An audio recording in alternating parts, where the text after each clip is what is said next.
welcome in. It's from the Bleachers. Caden Formaster and Mark Musgrave. The voice you know. Broadcasting live out of the Findlay Hyundai studio. We welcome you into the show today. Wednesday. I was thinking it was Tuesday. It's Wednesday. We had games yesterday. Dude, so of course don't back this week up. Yeah, no, that's a bad idea. I mean, if anything, think that it's Thursday. Yeah. But it's Wednesday. Yeah. Hump day. Hump day. Hey, lots to talk about today. Yeah. Lots to talk about. Some big news going on in the world of sports here in Utah. We'll get into that in a second. But a lot of baseball. Some baseball talk to get into. Mm-hmm. Before we get into that, a reminder of a few things. Number one, head on over to our YouTube page. You can watch us do the show live over there, which today would be a good day to do so. Especially talking about this first thing. We've got some visuals, so if you want to see some of those things, we'll talk about them, of course, here on the air, but you can see some things on the stream that you probably can't do over radio. So we'll talk about those things, of course, but watching on YouTube is going to be a good spot for you to catch the show in its entirety a little bit more, which is nice today. But, of course, for our radio listeners, yeah, you're not going to miss out either. We'll make sure they keep you guys fully involved. Second thing, you could still sign up for the 3-on-3 Battle on the Blacktop with Nets on Fire. It's going to be a charitable event where the proceeds are going towards Core Kids, which is to help build a girls' home, kind of like a Be More home in Ethiopia. So make sure to get your team signed up for that. Head on over to our website. You can just sign up right there and get all the links you need over on the fansportsnetwork.com. Battle on the Blacktop. Yeah, so that's going on as well. And then you have the Washington County Fair coming up here shortly as well. Next weekend is really when all the fun is going on. So yeah, good times. Lots of stuff going on locally and more. But let's get into it. So let's get into the news. Yeah, big news today. Came out today. Now, yesterday, after the show wrapped up, I get on Twitter and I'm seeing all this stuff about the potential of Major League Baseball in Salt Lake City, right? Lots of potential there. Apparently, is what everything was kind of alluding to.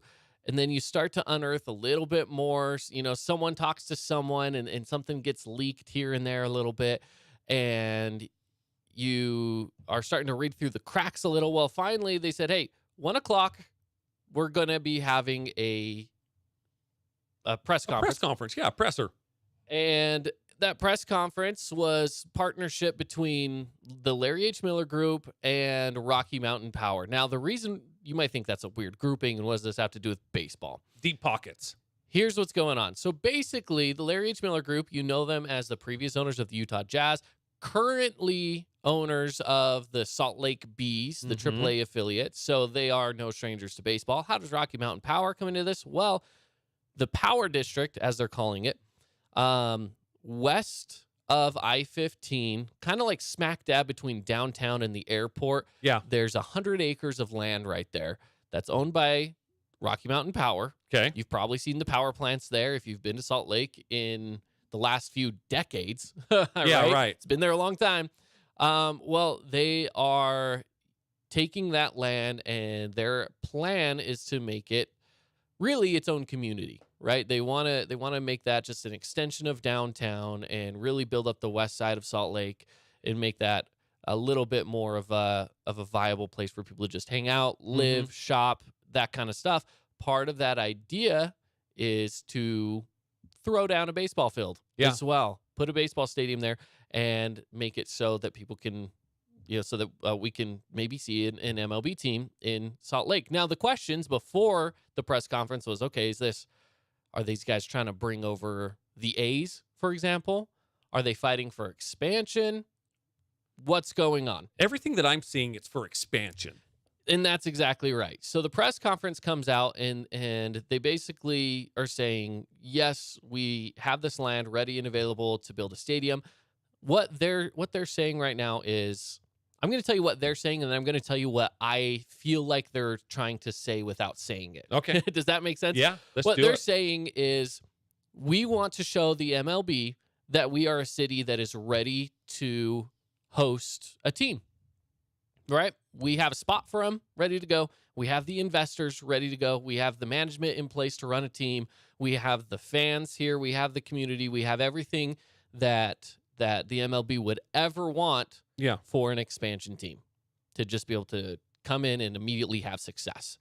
And I think that with what they proposed today, they have accomplished that. Yeah. I would say they've accomplished that. I would say things are lined up. I mean, they have all their ducks in a row. So, tip your hat to the Larry H. Miller Group and Rocky Mountain Power and probably the city of Salt Lake and all that kind of stuff where they do have their ducks in a row. And that's something that MLB, administration will certainly take in when they make their decisions. My question is, and we've talked about this on the show before, is if the Wasatch Front, I'm just going to include the whole entire Wasatch Front. I'm not going to just say Salt Lake City. But is the Wasatch Front ready to support an MLB team? There's going to be 81 home games. There's going to be 50,000 plus seats available at those 81 home games. Is there enough support in the Wasatch Front? I think so. I don't think it's much of a question. Okay. Salt Lake is on par with cities like Cincinnati, Kansas City, Milwaukee. They're about the same size as those cities. Okay. Now, some of those cities are hosting NFL teams. So, right. Granted, I feel like they kind of got grandfathered into being NFL cities because they were cities well before other cities started growing. They've been there a long time, right? And even as baseball cities. So, yeah, I don't think that that's much of an issue. If you ask me, I don't think it will be. Just because you're stretching from Ogden to Provo and anywhere in between. And today, so Gail Miller, and I pulled the clips. I did not have time to get in and actually, separate the clips. Okay. And I don't want to necessarily make us just sit down and listen to the whole thing right now. But she does go on and talk about bringing the teams to Utah, and what does that look like? And for her, she's talking about the whole state. She mentions from St. George to Wendover to Logan to Vernal, everywhere in between, this would be your team. Would you change your loyalties? It's hard to say because it'd be a brand new team, right? Yeah. Now, if it was a team that was just moving from somewhere else, that's a little more difficult. I would definitely support them. 100% I'd support them. And maybe over time, I could feel loyalties changing, and that's hard. So out with the Cubs, out with the Cubs, out with the Angels, in with the Salt Lake, whatever. Yeah, maybe. It's tough to say. Because there's wow. Wow. I know, right? Your loyalties do not go very deep. In baseball, it's hard. Here's the thing. If it was the Utah Jazz, right? I love the Jazz. If we get a team in Vegas, which, by the way, news on that, we'll talk about that later. If the NBA gets a team in Vegas, which is technically closer to home, I'm still a Jazz fan. That's not changing. That's not changing. What has Salt Lake City done for you lately? My wife's from there. No. It gave me a wife. Does that count? No, it doesn't. Anyways, it's my loyalties my roots are way too dug in as a Dodger fan for me to ever even entertain the idea of dropping the Dodgers and supporting an expansion team. So no look way at in it. the world. Look at it this way. This is a much smaller scale. You went to Dixie High School. Mm-hmm. Your loyalties are now with Desert Hills High School. Now, there's always that love for Dixie, correct? Yeah, there is a little blue in my blood. Yeah. However, when your kids go somewhere, you get fully behind that. I always thought that was a little crazy. I had a friend at St. George Ford when I worked there, one of the sales managers, Jeff, and he was also a graduate of Dixie before me, but he was a graduate of Dixie, and his kids went to Pineview, and he was behind Pineview all the way. And I'm like, dude, how do you do that? That is just makes me want to puke. And he's no offense, Pineview. No offense. Yeah. But he's like, dude, when your kids go to a high school, man, it changes everything. And again, same kind of situation. Pineview wasn't around when he graduated. Yeah. So they were a new school. Desert Hills wasn't around when I graduated. So again, it's not one of those rivalries. But anyways, Sure. I see what you're saying though. You know, But yeah, and for me, I feel like a new team in Utah. I feel like it would be really easy to show them some support because again, it's like, how often are they going to be playing against? Let's say the Angels or the Cubs, right? It's one of those things where it's like I could root for them 95% of their games. Maybe when they're playing other games or other teams I like, then it's like, well, in where it's a brand new team, they're not moving in from somewhere else. It would be a brand new team. I feel like I could get behind them. I don't know if I could say they would have 100% of my loyalty. They might have to earn that because other teams have already done all the groundwork and they already have those loyalties. And again, it would take a lot. It would take a lot. And we know how expansion teams work. It does take time, certainly, to build those programs and those teams where they have success. Yeah. So it would be tough. It would be really tough, I think, for people to immediately have that like hardcore loyalty. But maybe where I think there's probably plenty of sports fans who aren't super solidly set on a team, right?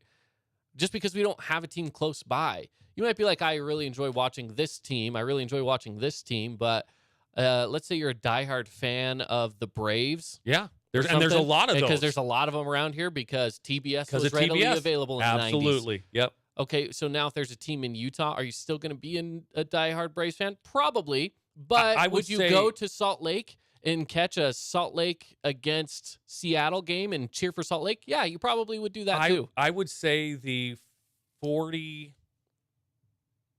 and olders, maybe the 30 and olders, would probably have a much deeper root system.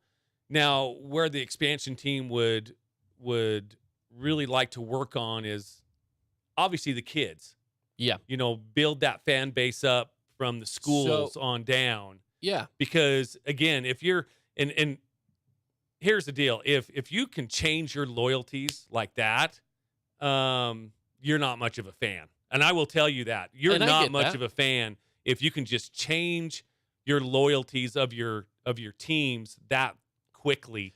Yeah, and it might take, if it takes time to change those loyalties, then that I can understand. But again, if that team's in your backyard, for us, it's not necessarily in our backyard. It's still up the state, right. Still a drive. So it might be different for us in St. George, but it is still Utah. For the people in Salt Lake, I can see a lot of those people just because of accessibility. If it's in the front of your mind, you're more than likely to gravitate towards that than the team across the country. Well, there's going to be Rockies fans in Salt Lake. There's going to be Braves fans in Salt Lake, again, because of the TBS coverage that they had back in the 90s. And again, that made so many Braves fans. Yeah. WGN, the Cubs, that's why they have Lots such of a big Cubs fans. following as well. Yeah, again, if you can change your loyalties like that, I don't have much respect for that. My roots are so dug in when it comes to the Dodgers, the Raiders, even the Lakers. I mean, I've tried to give up on that team, and I just can't. I would give up. I can't. Just do it. Just jump ship. I can't do it.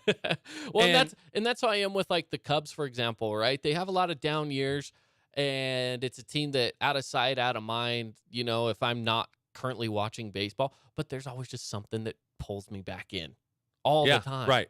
Right.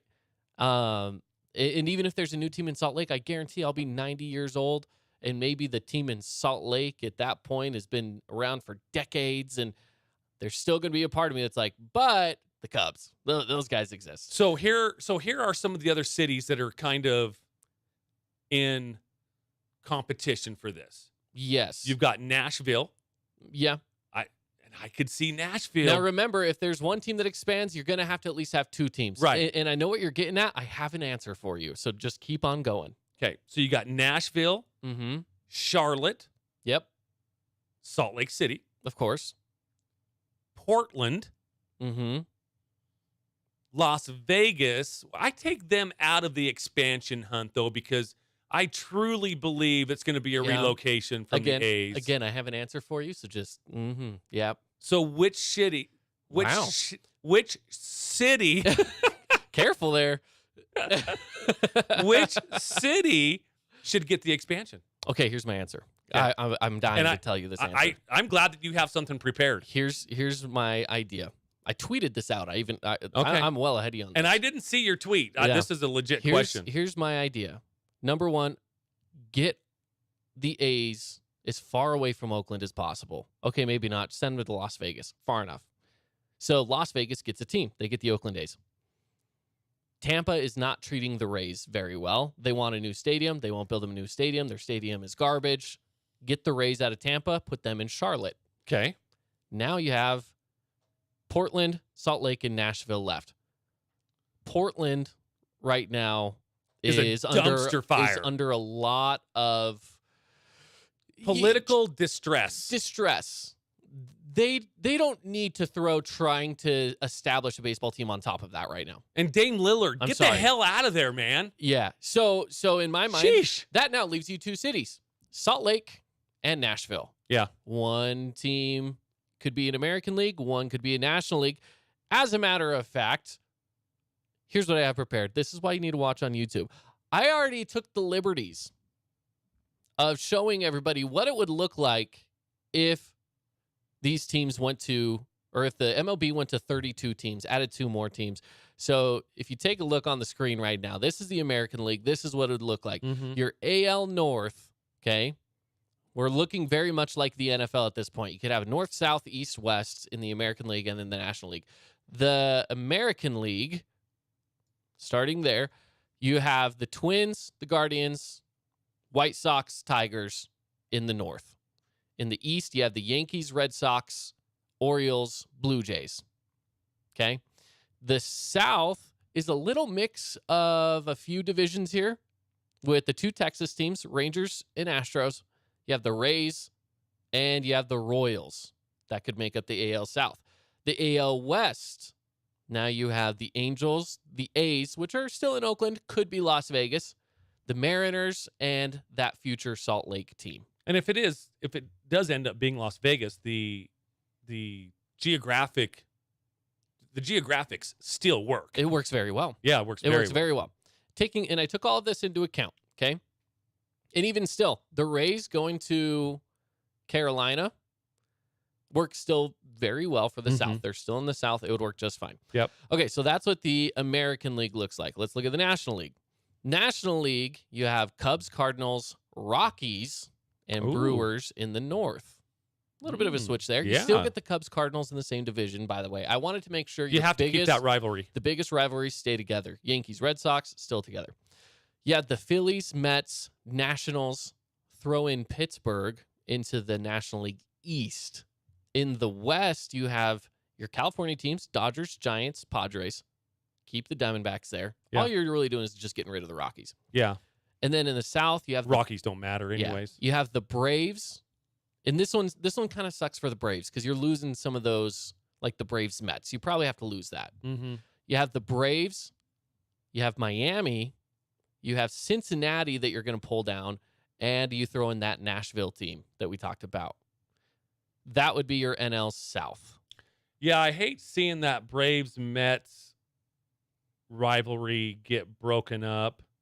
Yeah, which is kind of unfortunate, but unless there's a better way to do it, and maybe there is, maybe you put the Braves in the NL East and bring in Pittsburgh, and you could do Pittsburgh, Cincinnati, Miami, and Nashville. Pittsburgh? But to me, that's just kind of a boring conference, you know? Or a boring division, I should say. Well, then they got to do better. So they got to do better. Those are the options that I would propose. I feel like that would be kind of the idea they would go with, something along those lines. Now, here's the thing. This isn't taken into consideration the fact that sometimes they're going to, like, they might move a team from the NL, put them in the AL, or vice versa. Yeah, they've done that in the past. That can easily happen. So what does that look like? I don't know, you know? So that is one of those things that could happen is, you know, moving teams, shifting them around. And all of this is still just kind of up in the air. We don't know if this is actually happening. Well, there sure is a lot of chatter. Now, I told you. I mean, when press conferences are getting called and Salt Lake has all those ducks in a row, Usually where there's smoke, there's fire. Now, that brings up a good point because I told you earlier that there's what they actually said and what I feel like they're trying to say without saying it. Okay. And like you say, where there's smoke, there's fire.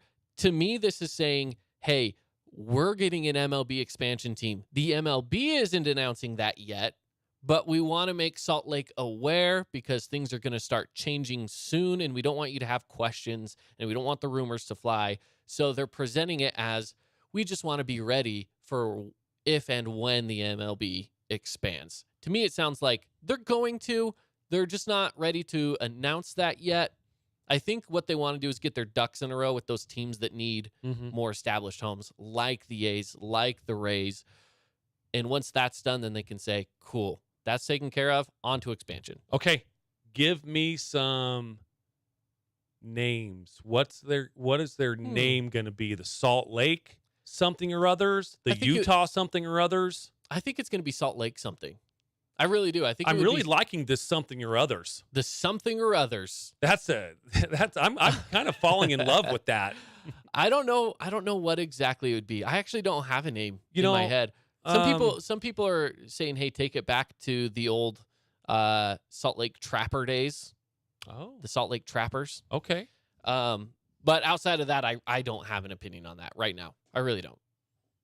I mean, you can't. Well, I mean, you could go Pioneers. You could go. Someone said the Saints, the Salt Lake Saints. The Saints, yeah. I mean, it's an NFL team. Why can't it be an MLB team? Yeah, and it would make sense in Utah. Yeah. So it doesn't make sense in New Orleans. I mean, it kind of does. Because Mardi Gras, one of the biggest songs is When the Saints Go Marching In. True. That's only. But are they really saints that are marching in? Well, maybe not nowadays. Not nowadays. I mean, New Orleans is Las Vegas Southeast. Yeah, so it's Las Vegas, Louisiana. Exactly. That's fair. One more thing before we wrap up this break, and this still might continue to be a topic of conversation.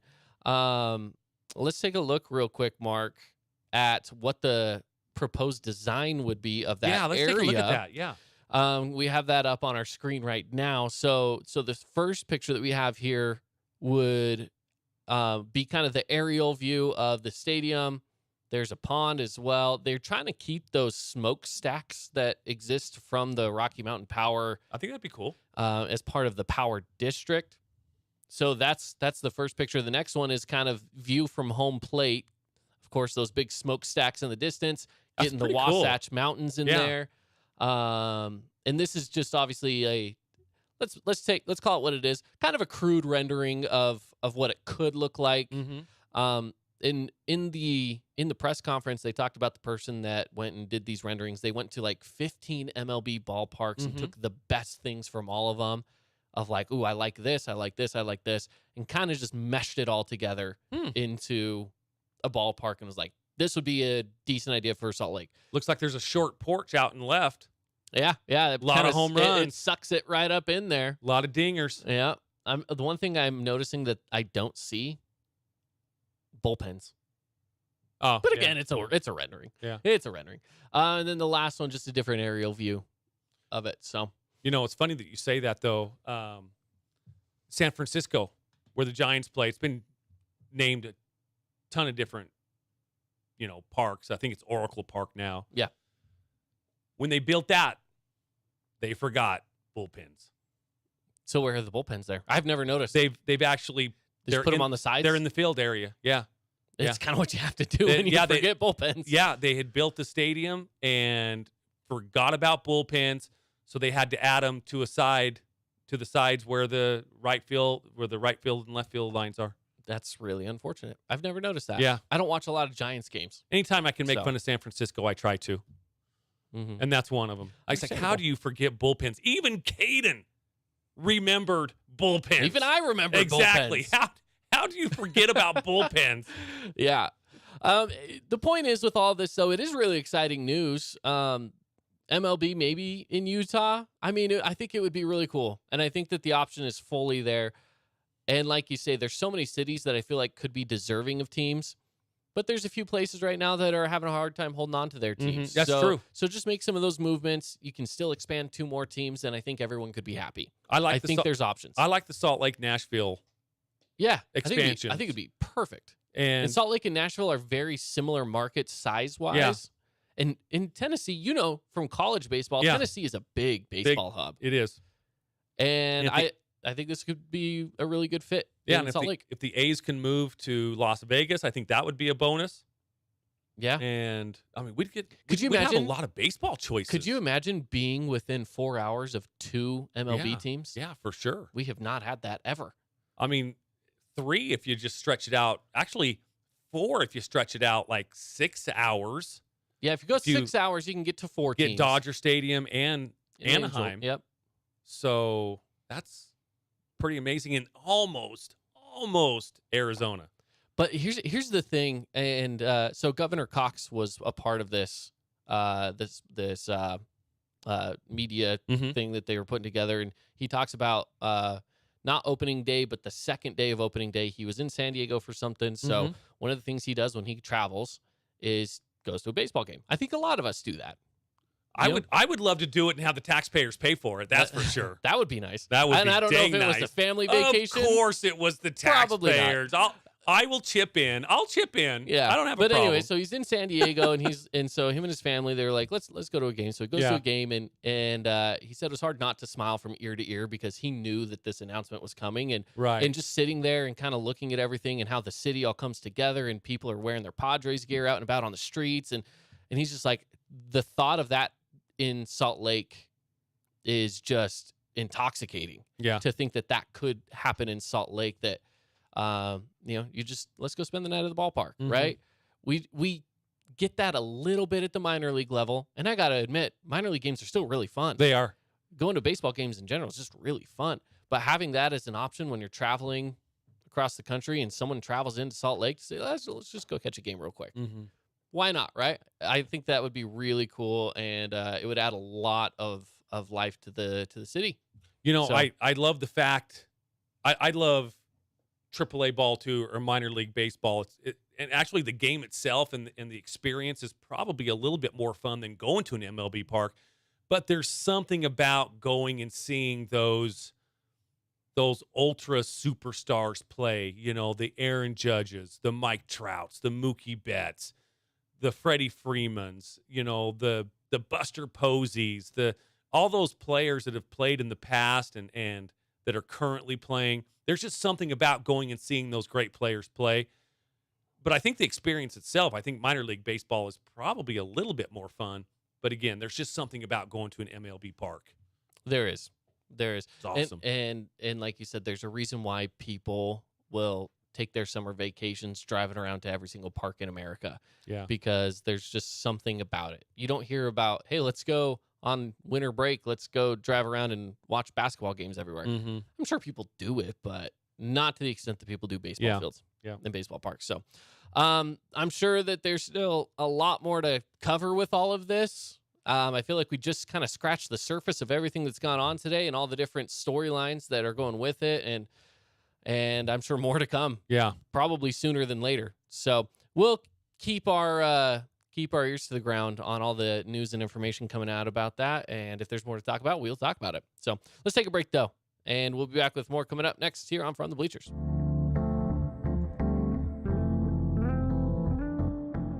Did you know that St. George News has a new app? Download the St. George News app today and stay up to date on everything happening in Southern Utah. Get instant notifications on news, weather, sports, and more. Download the app today and get your local news now.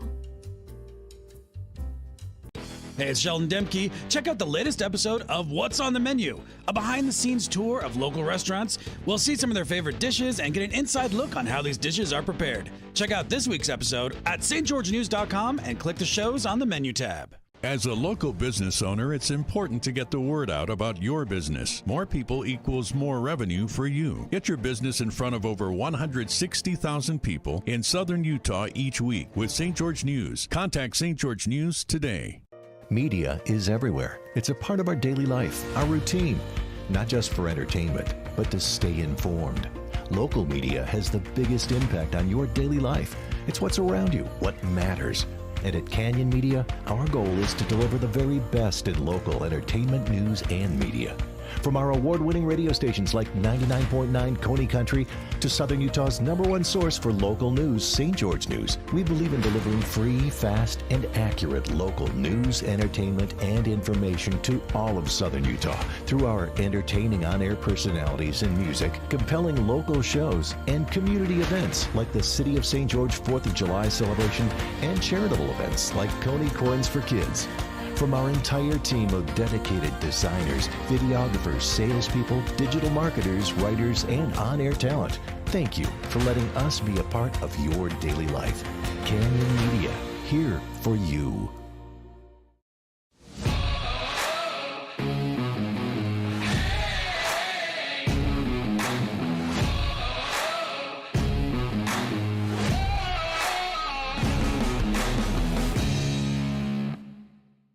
Check out this week's edition of TGIF on stgeorgenews.com. TGIF is your weekend adventure guide to all the fun and exciting things going on in Southern Utah this weekend. Find this week's edition at stgeorgenews.com and click the shows on the menu tab. Have a blast this weekend.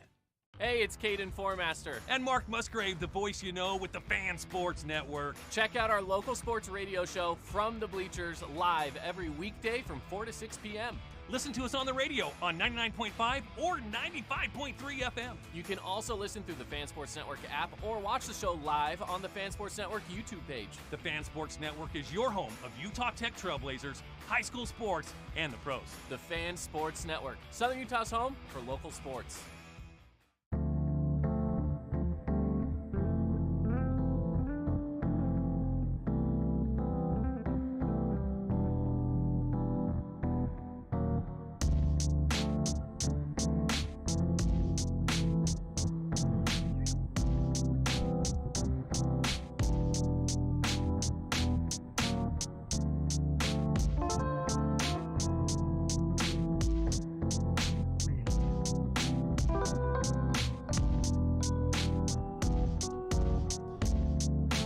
Welcome back in, everybody. It's From the Bleachers. Caden Formaster here, Mark Musgrave. The voice you know.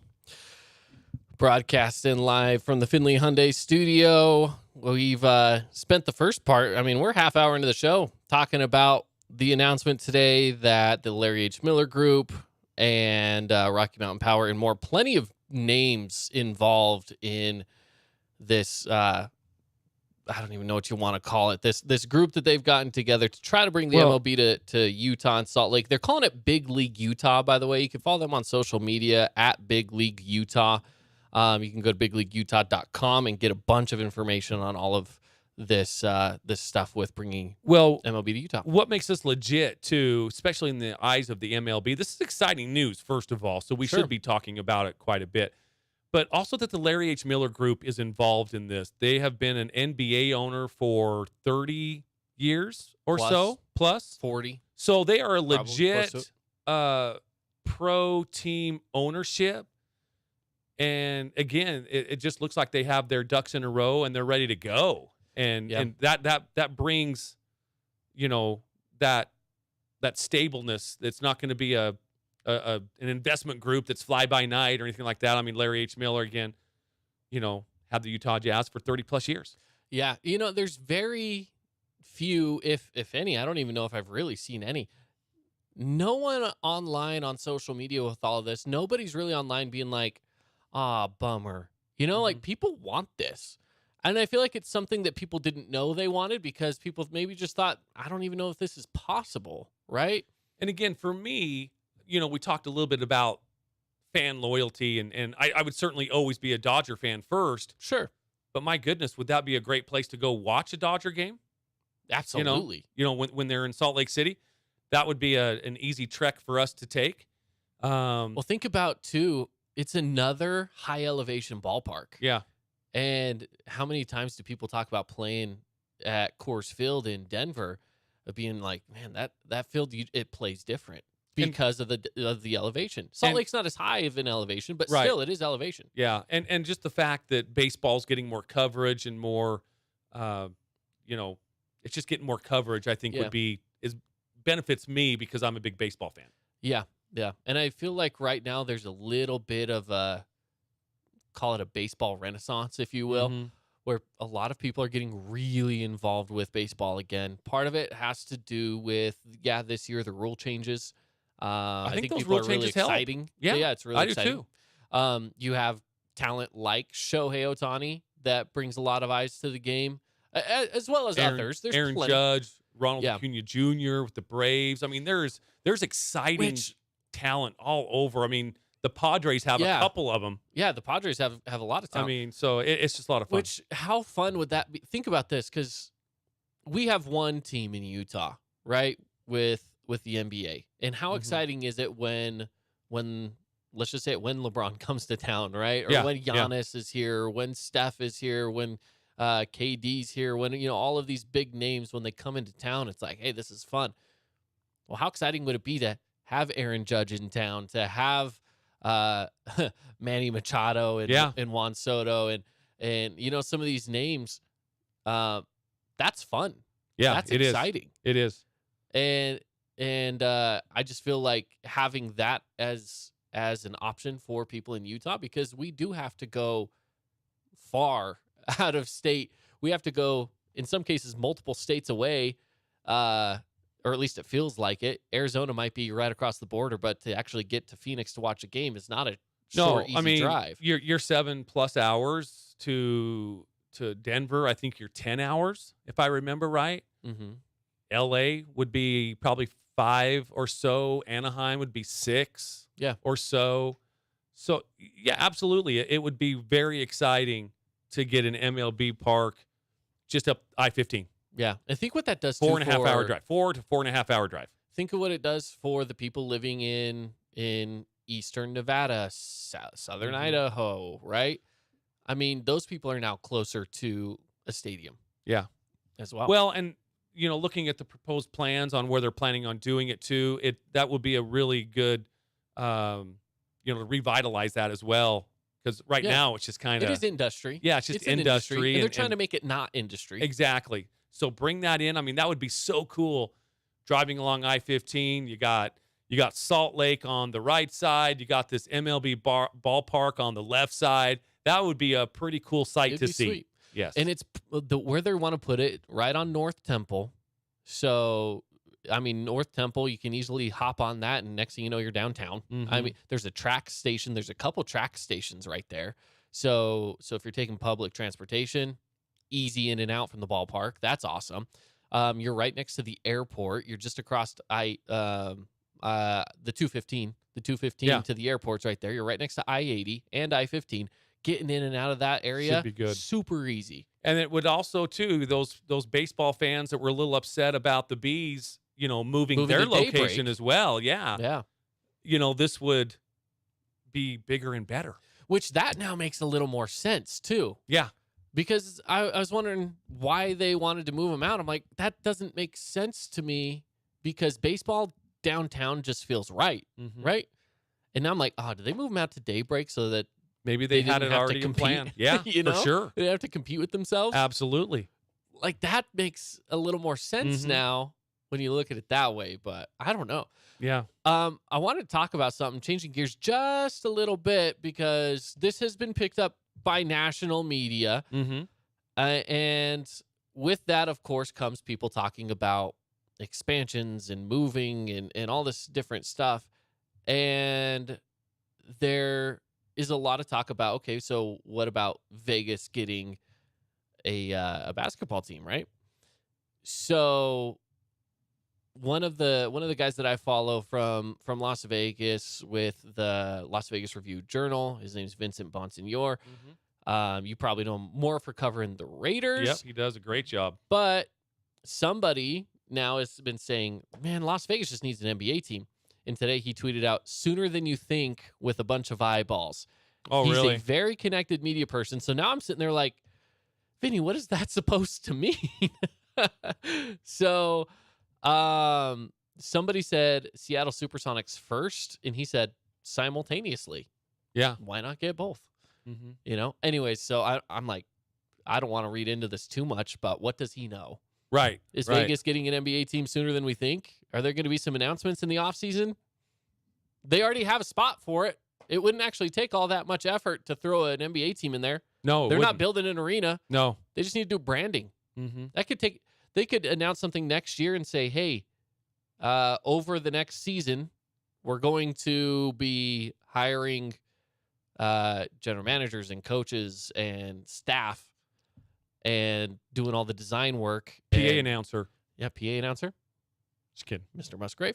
And then by next year, have one season to get all that in line, and then you have an expansion draft, and boom, there you go. New team in Vegas in maybe a year and a half. So I just Googled some possible names for an NBA team in Las Vegas, and Let's see what you got. lo and behold, a whole list comes up. Yeah, okay, let's see what So you you got the Las Vegas Outlaws. I was thinking like the Bandits. The Bandits is one of them. Yeah. See, there you go. Las Vegas Rattlers. That makes sense. Okay. Okay. Or like the Vipers would be cool. Las Vegas Slam. Interesting. Yeah. That seems more like a It seems like a D League or G G League or team, whatever yeah. it is. Las Vegas Wranglers. Are they Gladiators. just a pair of pants. Gladiators. Okay. It's okay. The Dust Devils. Not my favorite. No. Again, that seems And like a then- minor league team. Like you said, the Bandits was on this list as well. Yeah. I've heard that one a few times. See, that's what I think. That's what I love about the Raiders moving there. I mean, their team name just It works. fits. So Las I Vegas. like Vipers for two reasons. Because number one, snakes. They're snakes. It's Las Mhm. Vegas. They're in the desert. But then you have in like pit vipers, where you have like casino, right? Like your Oh, pit bosses the and pit stuff boss, like yeah. that. So I feel like there could be a double meaning there with Vipers. Okay. I don't know. Makes sense to me.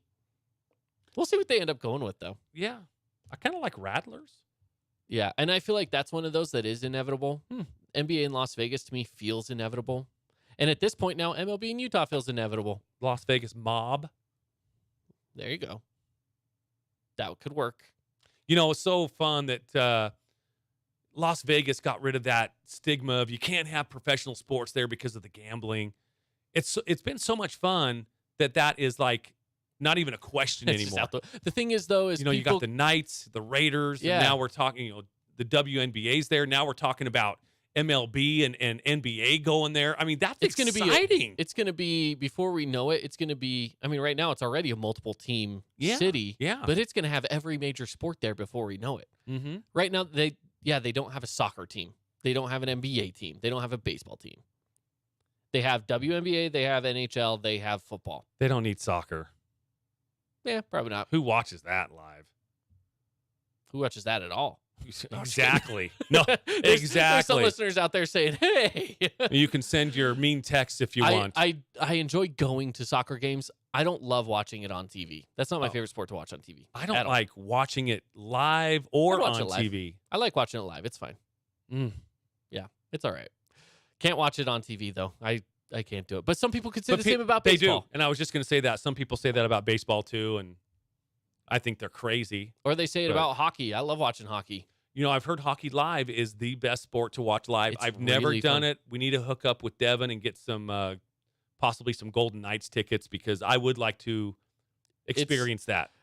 Hockey is one of my favorite sports to watch live. And I've It's heard up Las there. Vegas is just Oh, it's a different level with what they do. yeah. And hey, speaking of Vegas Golden Knights, I mean, of course they've clinched the playoffs, so we're just kind of waiting for playoffs to happen.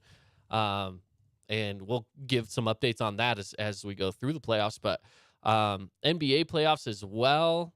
So yeah. By the way, tomorrow is the last Golden Knights game of the season. They're taking on the Kraken, Seattle Kraken, who they just beat yesterday 4-1. I still love that name though. Kraken is Seattle great. Kraken. I will say this: That might be one of my most favorite professional sports names. I'm talking football, basketball, MLB, everything. I mean, Seattle Kraken. The NHL That is has so done cool. so well with their two latest expansion teams. The Vegas Golden Knights, Yeah. amazing. Yeah. The logo is beautiful. The colors. And again, just the way that Vegas has accepted them and they are just so good. They're fun to watch. Everything about the Golden Knights, love it. I can say the same thing for Seattle. Yeah. Kraken, amazing name. I love it. The logo is super clean. The colors, everything about Yeah. it. And I'm just like, man, that's really cool. So then you have the talks of Ryan Smith, owner of Utah Jazz, Right. meeting with the NHL about, again, do they bring the NHL to Utah? Arizona right now, they're playing in a college stadium because no one wants them there. And so could he save the Coyotes and bring them to Utah? That's a very real possibility as well. You could even kind of keep the name Coyotes. You really too. could. There's Coyotes in Utah. Absolutely, there I is. see Coyotes all the time. I mean, if you kept the name Utah Coyotes, So that'd be great. Utah Coyotes, it works for me. I'm down. I think I would be as well. I mean, I'd still be a Golden Knights fan, but that would be kind of I'm cool, still though. a Golden Knights fan. That too. would be kind of cool. It would be really cool. It'd be really cool. I would love to see that happen. But we'll see. Mm. We'll see. A lot of exciting stuff happening right Man, now. I know. And I love that people right now, again, the world is just really loving sports. What can you say? People love their sports and they want it to be a little more accessible. Yeah. Expanding teams makes that happen. And so Utah, especially Salt Lake, is the growing market it is. Maybe we'll see an NHL team and a baseball team before you know it. Vegas might be getting a baseball team and an NBA team before you know it. It's crazy. It's crazy. Let's take a break. More coming up next. Stick around here on From the Bleachers.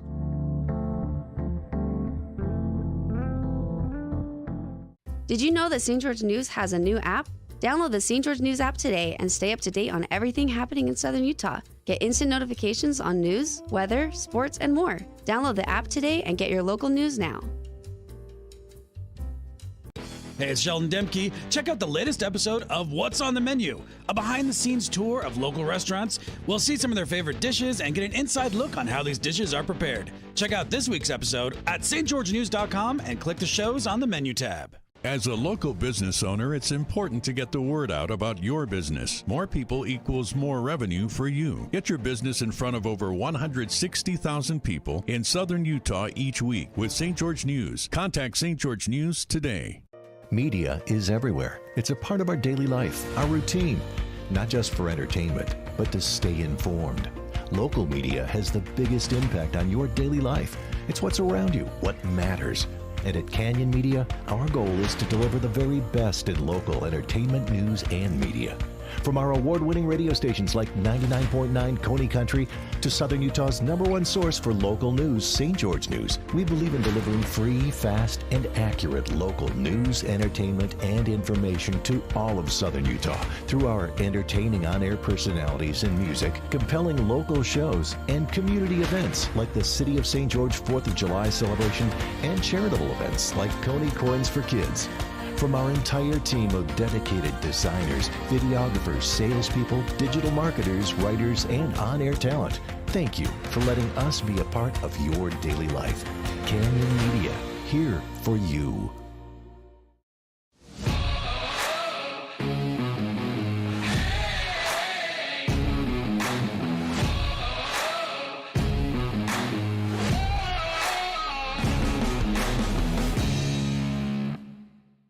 Check out this week's edition of TGIF on stgeorgenews.com. TGIF is your weekend adventure guide to all the fun and exciting things going on in southern Utah this weekend. Find this week's edition at stgeorgenews.com and click the shows on the menu tab. Have a blast this weekend. Hey, it's Caden Formaster. And Mark Musgrave, the voice you know with the Fan Sports Network. Check out our local sports radio show From the Bleachers live every weekday from 4 to 6 p.m. Listen to us on the radio on 99.5 or 95.3 FM. You can also listen through the Fan Sports Network app or watch the show live on the Fan Sports Network YouTube page. The Fan Sports Network is your home of Utah Tech Trailblazers, high school sports, and the pros. The Fan Sports Network, Southern Utah's home for local sports.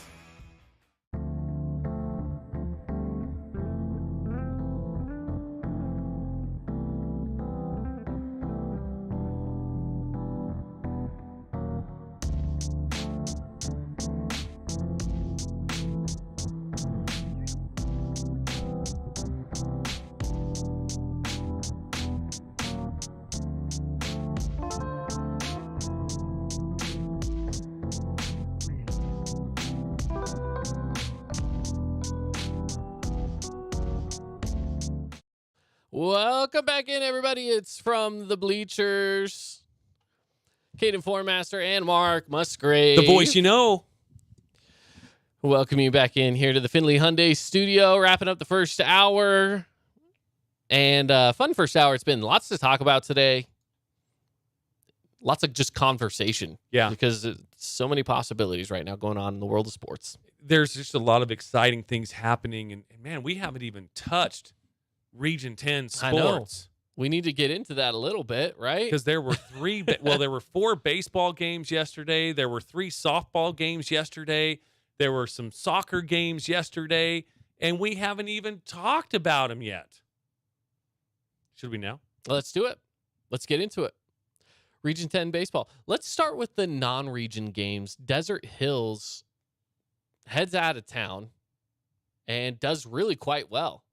They did. They beat Fairfield the first day. Today they played Viewmont. They beat them 13-3.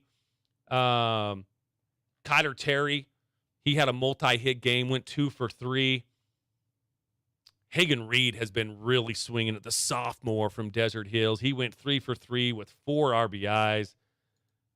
Just a really good all-around game. Titan Tate went 1 for 4. He had 3 RBIs. So, yeah, good stuff. The Desert Hills, in their bye week, they scheduled 2 games to go up there and back. They stayed the night last night, had a good team dinner from what I understand. Got the win today, and they're coming back home 2-0 on their little road trip. So, and they're going to need that momentum going in to play Snow Canyon. I was able to watch Snow Canyon.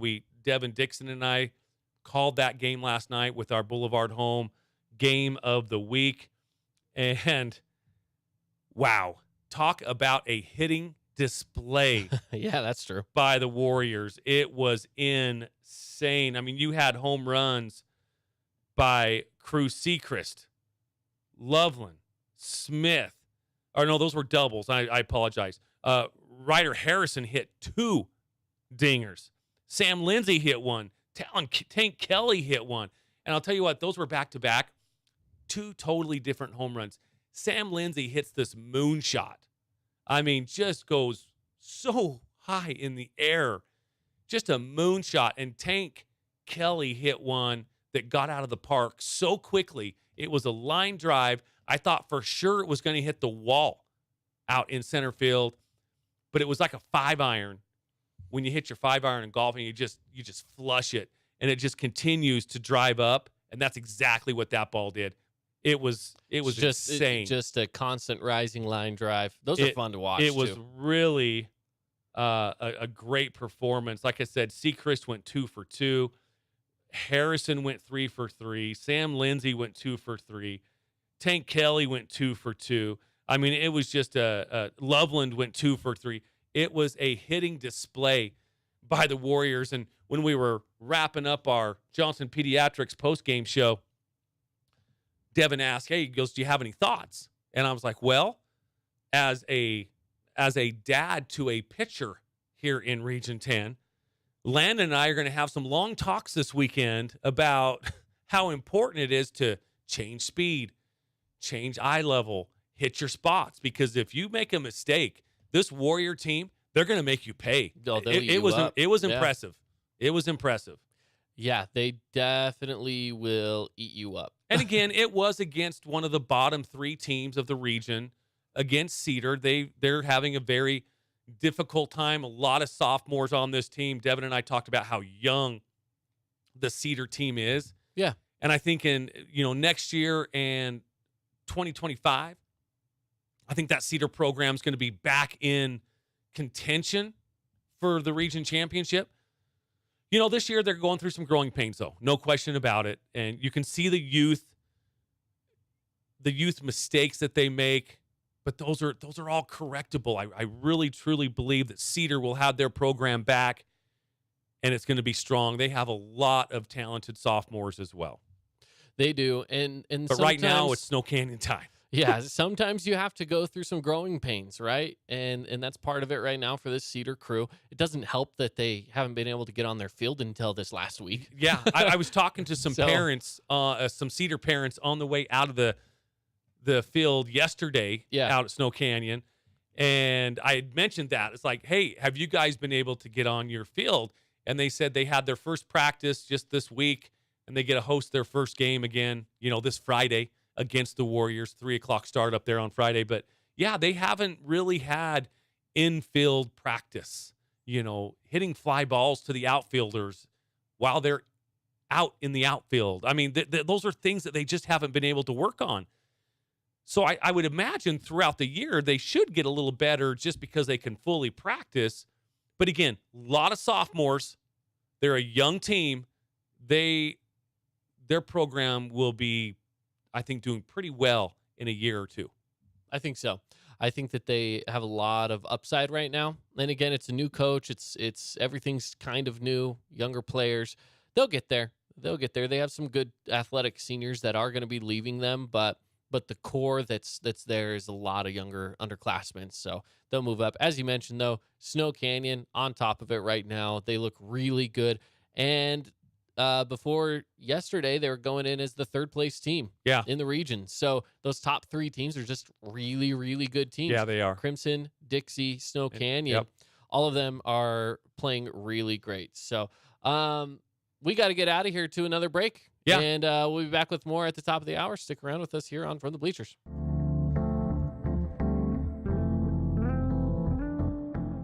Did you know that St. George News has a new app? Download the St. George News app today and stay up to date on everything happening in Southern Utah. Get instant notifications on news, weather, sports, and more. Download the app today and get your local news now. Hey, it's Sheldon Demke. Check out the latest episode of What's on the Menu, a behind-the-scenes tour of local restaurants. We'll see some of their favorite dishes and get an inside look on how these dishes are prepared. Check out this week's episode at stgeorgenews.com and click the shows on the menu tab. As a local business owner, it's important to get the word out about your business. More people equals more revenue for you. Get your business in front of over 160,000 people in southern Utah each week with St. George News. Contact St. George News today. Media is everywhere. It's a part of our daily life, our routine. Not just for entertainment, but to stay informed. Local media has the biggest impact on your daily life. It's what's around you, what matters. And at Canyon Media, our goal is to deliver the very best in local entertainment, news, and media. From our award-winning radio stations like 99.9 Coney Country to Southern Utah's #1 source for local news, St. George News, we believe in delivering free, fast, and accurate local news, entertainment, and information to all of Southern Utah through our entertaining on-air personalities and music, compelling local shows, and community events like the City of St. George 4th of July celebration and charitable events like Coney Coins for Kids. From our entire team of dedicated designers, videographers, salespeople, digital marketers, writers, and on-air talent, thank you for letting us be a part of your daily life. Canyon Media, here for you.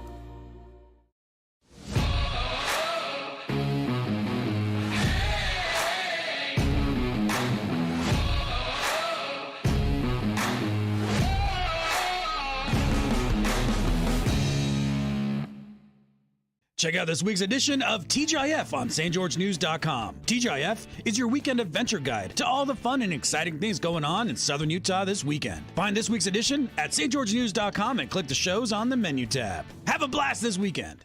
Hey, it's Caden Formaster. And Mark Musgrave, the voice you know with the Fan Sports Network. Check out our local sports radio show From the Bleachers live every weekday from 4 to 6 p.m. Listen to us on the radio on 99.5 or 95.3 FM. You can also listen through the Fan Sports Network app or watch the show live on the Fan Sports Network YouTube page. The Fan Sports Network is your home of Utah Tech Trailblazers, high school sports, and the pros. The Fan Sports Network, Southern Utah's home for local sports.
Back at it here in the Findlay Hyundai studio. Top of the hour, 5 o'clock. Here on From the Bleachers, Caden Formaster, Mark Musgrave. The voice you know. All right, Mark, we just started really getting into Region 10 baseball from last night. We'll get into Region 10 softball and soccer scores as well. Just mentioned the one region matchup between Snow Canyon and Cedar. Snow Canyon gets the win.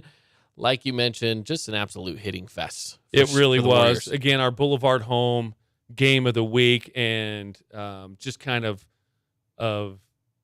talking about our next Boulevard home game of the week will be Friday night. It'll be you and Keith on the call, I believe. Yep, Crimson Cliffs High School will be there as they take on Pineview. And let's talk about what happened last night at Pineview between those two same teams. Very similar story as the first game, or the first game that we just talked about, 15-0, Snow Canyon over Cedar. This game was 20-7. That's a lot of runs to put on the board.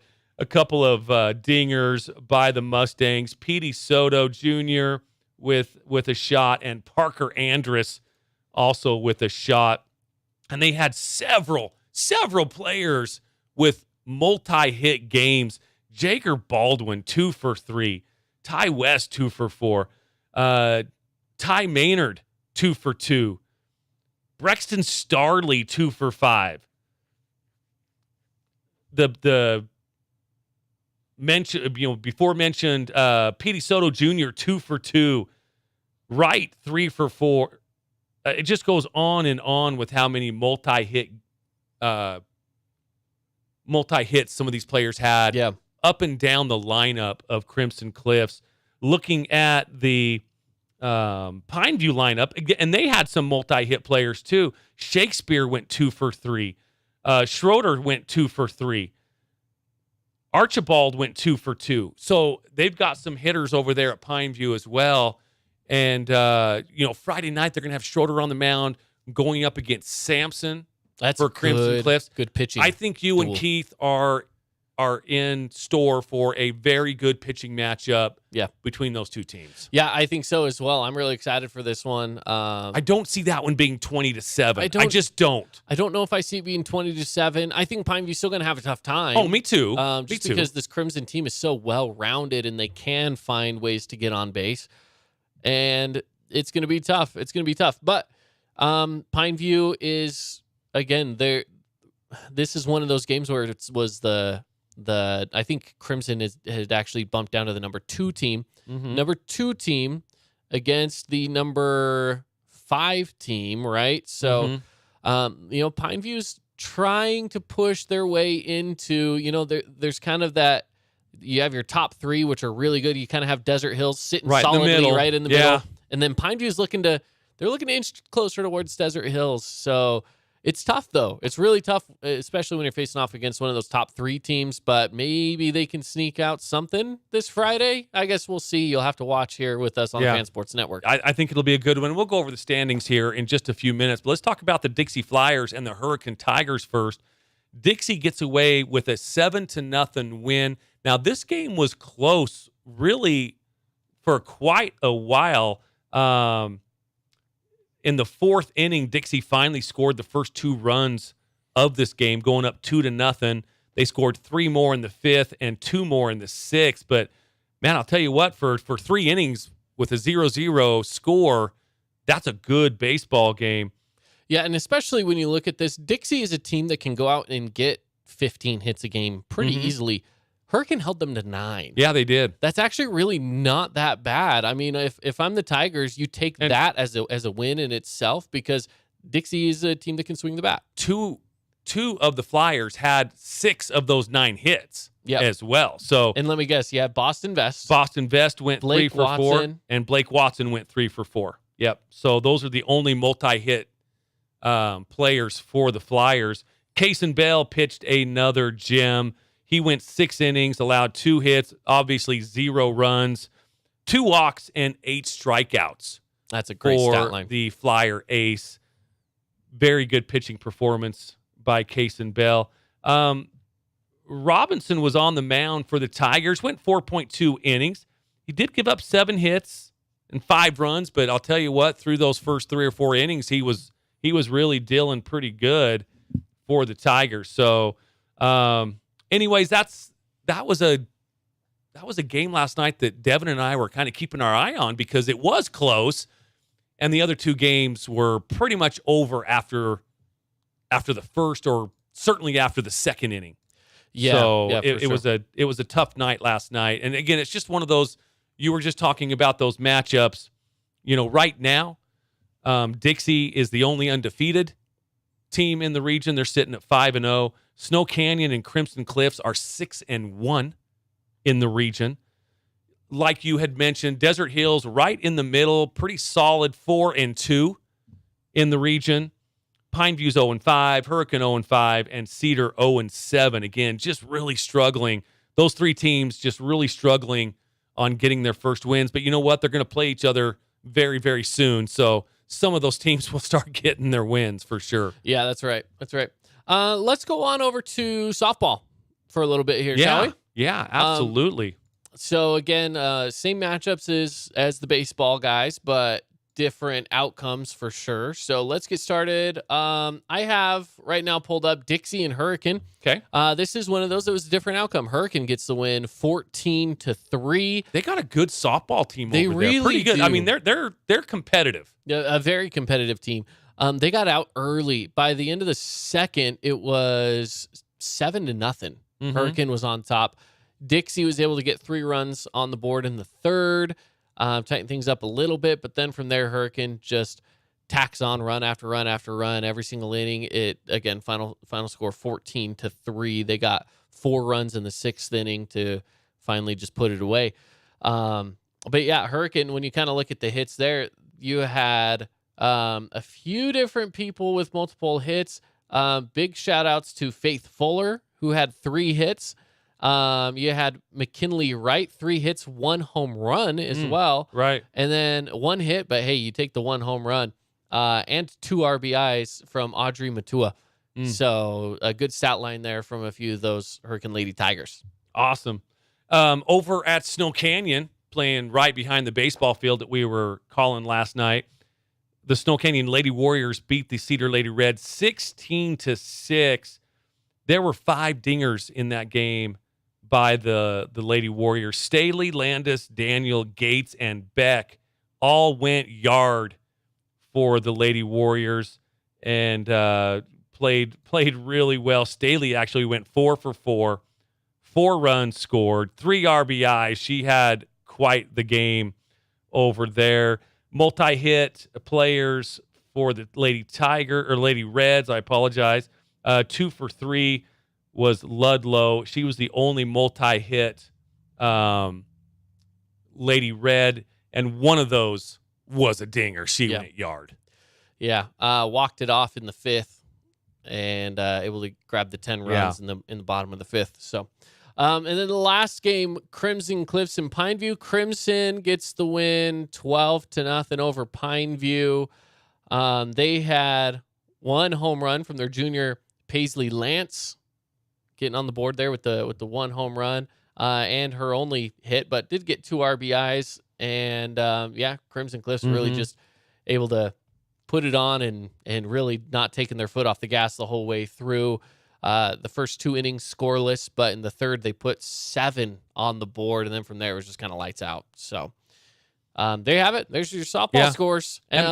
Standings. Yeah, so let's look at standings real very quick. similar to baseball, not quite as imbalanced as baseball, but there's 2 really top of the region teams that are just dominating right now. Then you got 2 teams kind of sitting in the middle, and then the other 3 teams, still getting their bats going. You got Snow Canyon sitting at 7-0. Desert Hills also sitting undefeated at 6-0. The 2 middle teams, Crimson Cliffs at 3-4. Cedar Reds, they're sitting at 2-5. And then you got Pineview and Dixie both sitting at 1-4, and Hurricane at 1-5. So there's your softball standings for Region 10. Again, I believe it's going to come down to Snow Canyon and Desert Hills. And just like baseball, those two teams are playing next week coming off the byes for Desert Hills. That's right. That's right. Let's look at the RPI real quick. So the RPI right now, you have the top school is Ridgeline, followed by Bear River. Now, is this softball or This baseball? is softball. Softball. This is softballs. Ridgeline, Bear River, and then Skyview take up the top three. Desert Hills is on top of the RPI for Region 10, followed by Snow Canyon, then Crimson Cliffs at 6. Logan is 7, Hurricane 8, Cedar 9, Green Canyon 10, Pineview 11, Dixie 12, and then Mountain Crest taking up the bottom end. So I have RPI for baseball. Do you have standings for baseball as well? The standings for baseball, did we not go over that? I don't think we went over it. Right now, you have Dixie sitting at 5-0, undefeated in the region play. Snow Canyon sitting at 6-1, and Crimson Cliffs sitting at 6-1 as well. So those are your top three teams. Yes. With Snow Canyon and Crimson splitting this past week, both 1-0 games. Though that's good baseball right there. And then Desert Hills, like we had mentioned, sitting right there in the middle at 4-2. The other three teams are all defeated. They don't have their first region win. Pineview 0-5, Hurricane 0-5, and Cedar sitting at 0-7 right now in region. And I think they're counting. Oh, no, that would be right. Yeah, 0-7. Yeah, and I can't remember if we went over standings or not, but either way, give me time to pull up the RPI. So here we go. It rings a bell. I think I did. I think you did, but I was busy pulling up RPIs, and it gave me time to pull up the RPI for the boys. Gotcha. So it's all good. Let's look at the RPI for the boys real quick. So we have number one, top is Snow Canyon, followed by Crimson Cliffs and Dixie. Like I say, those three are really just that tight that there's really not one right or wrong answer for any of those teams right now. I feel like all of them have a great shot.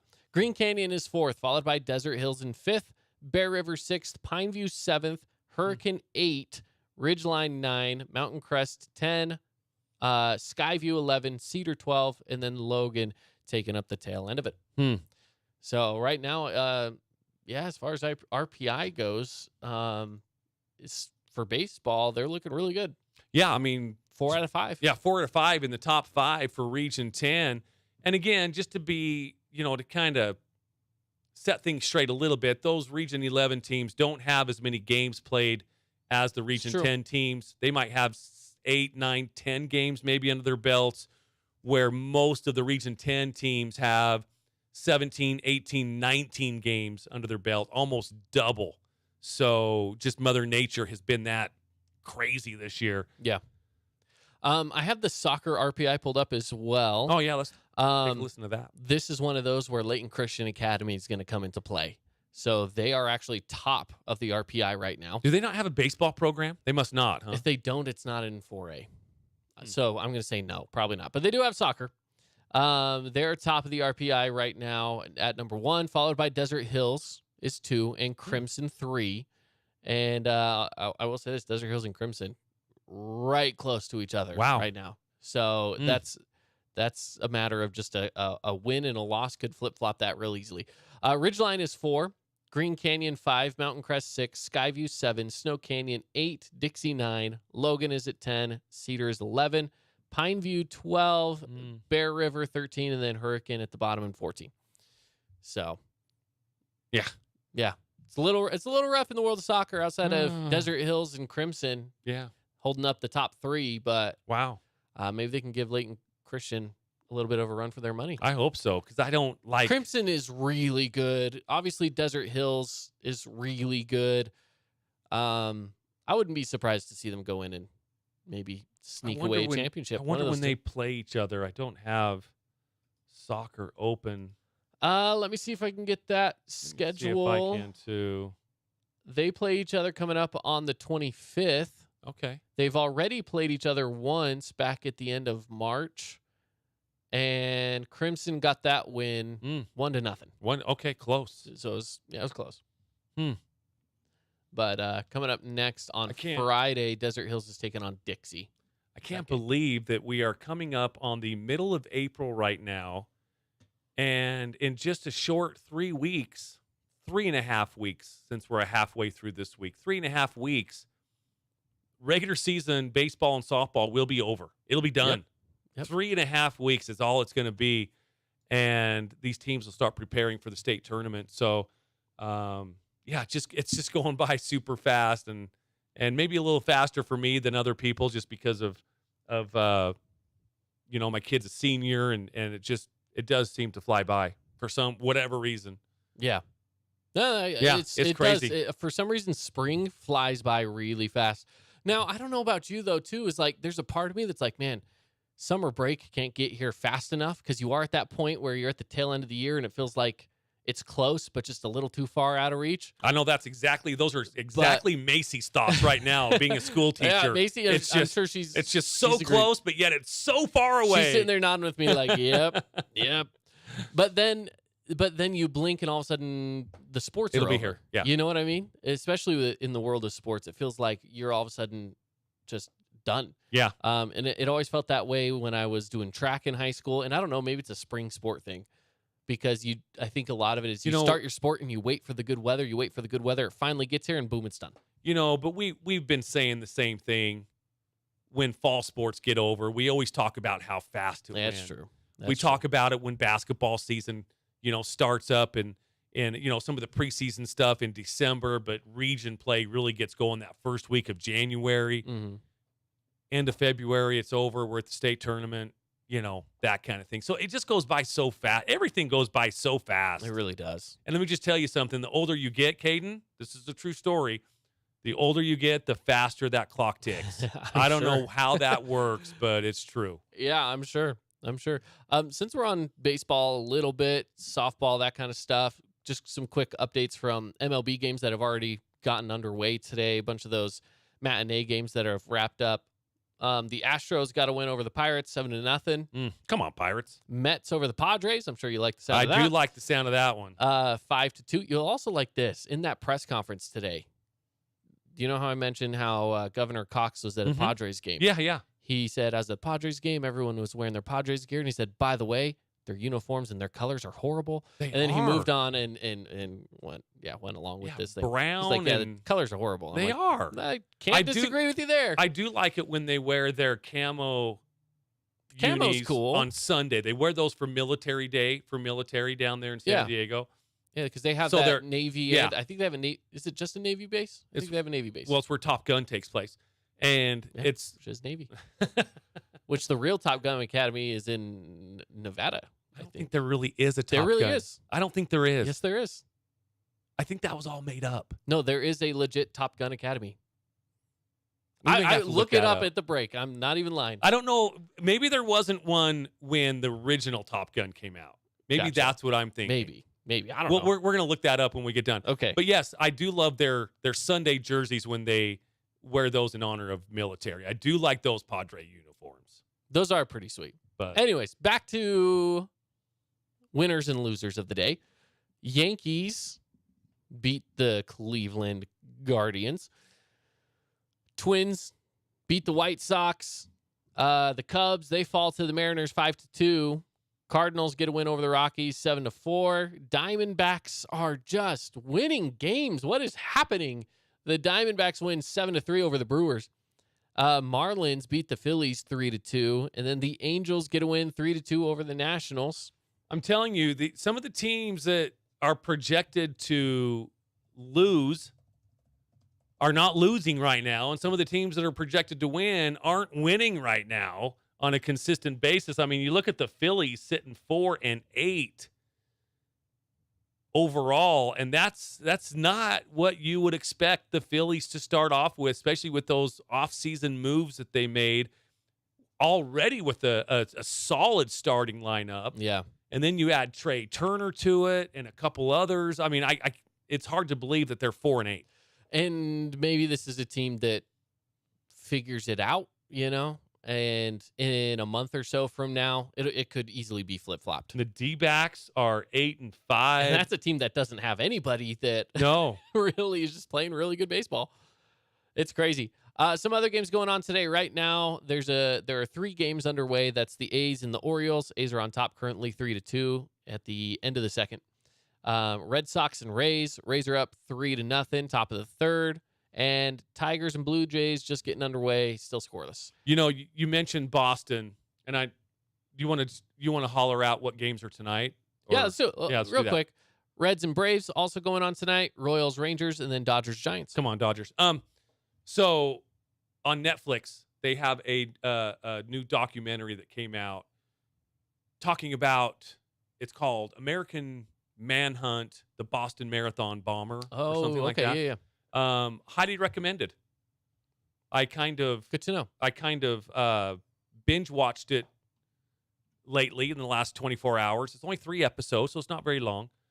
But yeah, it was really good. It was really good. Talks about, that was 10 years ago. I mentioned this to 2013. It's crazy. to our sales manager, Brent Rao, who is going to run the Boston Marathon next week. It happens on Monday. And I was talking to him about it.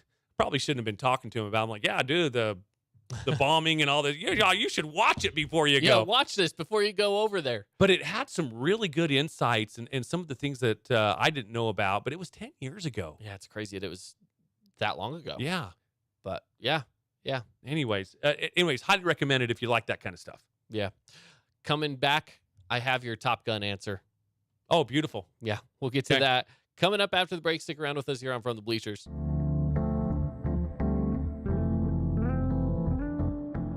Did you know that St. George News has a new app? Download the St. George News app today and stay up to date on everything happening in Southern Utah. Get instant notifications on news, weather, sports, and more. Download the app today and get your local news now. Hey, it's Sheldon Demke. Check out the latest episode of What's on the Menu, a behind-the-scenes tour of local restaurants. We'll see some of their favorite dishes and get an inside look on how these dishes are prepared. Check out this week's episode at stgeorgenews.com and click the shows on the menu tab. As a local business owner, it's important to get the word out about your business. More people equals more revenue for you. Get your business in front of over 160,000 people in southern Utah each week with St. George News. Contact St. George News today. Media is everywhere. It's a part of our daily life, our routine. Not just for entertainment, but to stay informed. Local media has the biggest impact on your daily life. It's what's around you, what matters. And at Canyon Media, our goal is to deliver the very best in local entertainment, news, and media.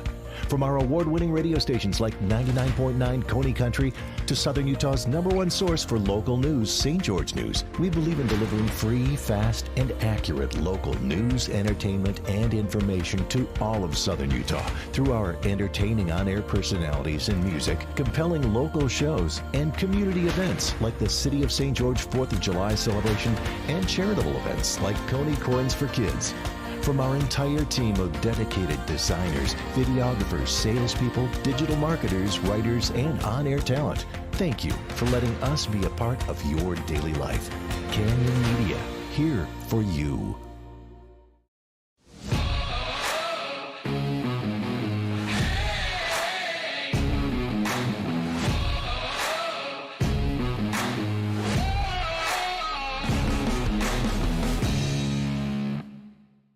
Check out this week's edition of TGIF on stgeorgenews.com. TGIF is your weekend adventure guide to all the fun and exciting things going on in Southern Utah this weekend. Find this week's edition at stgeorgenews.com and click the shows on the menu tab. Have a blast this weekend.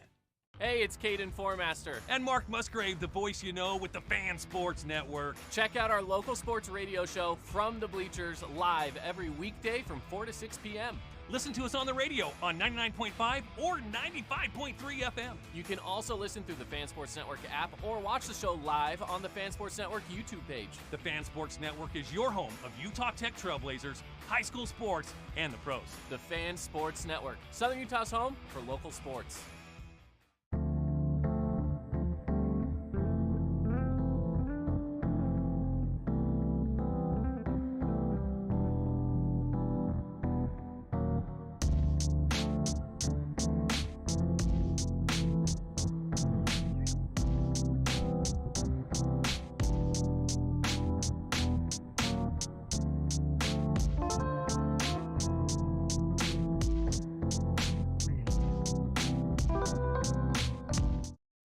Welcome back in, everybody. It's From the Bleachers, broadcasting live from the Findlay Hyundai studio. Caden Formaster and Mark Musgrave. The voice you know. We welcome you back in. And Mark, What? Top Gun's real. It is real. I must have heard some false information. I probably read it on the internet and just figured it was It was true. Yep. So for our listeners who do want to know what the answer to that was of is Top Gun actually a real place and is it in Nevada? The answer to that is yes, it's real and yes, it is in Nevada. It's the Naval Air Station in Fallon, Nevada. Top Gun was originally a nickname for the United States Navy Fighter Weapons School. It's been renamed to the United States Navy Strike Fighter Tactics Instructors Program. It started in 1969. So here's the deal. It was down in Miramar. It was in It was in Miramar. Yes. That's just right outside San Diego, if I am correct on that. So you're down in beautiful Miramar, California, and you're accepted to the Top Gun program. You're thinking, oh, I'm going to Miramar, California. And then they say, oh, by the way, next year it's in Fallon, Nevada.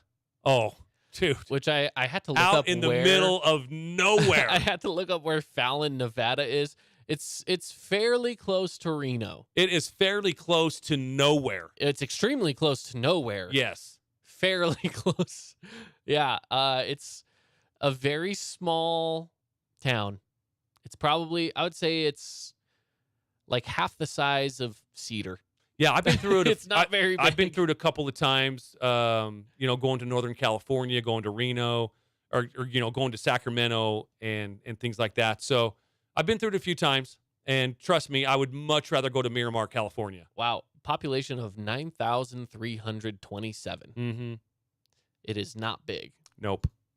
But that's where Top Gun takes place. That's weird. That's Yeah. I think just because they have a lot of open space where they can get the jets and Yeah, I'm sure it is. I'm sure the it's just- mountain ranges where they can. well, and they can go and break the sound barrier and people don't have to complain about it Yeah. because no one's there. Yeah. But then again, they could do that in San Diego, just do it over the ocean. Yeah. Imagine, though, if it was in Fallon, Nevada, when, Maverick made that bad move and Goose had to eject, he wouldn't have been able to land in the ocean. Nope. Nope. He'd be weird. landing in a field Ugh. or worse, maybe on top of a rocky mountain. Goose. Now, I will tell you, the Top Gun that was, released a year ago? How long has Top that Gun been out? Maverick. It's about a year. Yeah, about a year. About a year.